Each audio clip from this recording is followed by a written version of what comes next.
Hello friends, അപ്പോൾ നല്ല അടിപൊളി ഒരു ബർഗർ തയ്യാറാക്കുന്ന വീഡിയോ ആണ്. അതിലേക്ക് വേണ്ട സോസുകളെല്ലാം ഞങ്ങൾ വീട്ടിൽ തന്നെ ഉണ്ടാക്കിയതാണ്. ഇപ്പം എങ്ങനെ ഇത് തയ്യാറാക്കുന്നതെന്ന് നമുക്ക് നോക്കാം.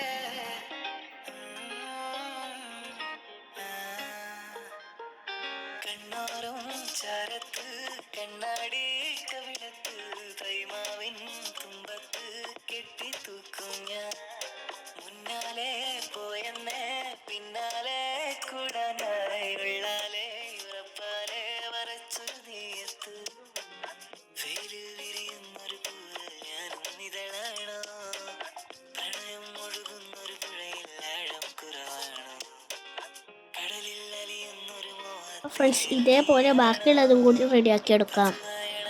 അങ്ങനെ ഇവിടെ ഇന്നത്തെ സ്പെഷ്യൽ ബർഗർ റെഡി ആയിട്ടുണ്ട്. അപ്പോൾ ഇന്നത്തെ വീഡിയോ ഇത്രയേ ഉള്ളൂ. അടുത്ത വീഡിയോയുമായി വരാം. സപ്പോർട്ട് ചെയ്യാൻ മറക്കല്ലേ.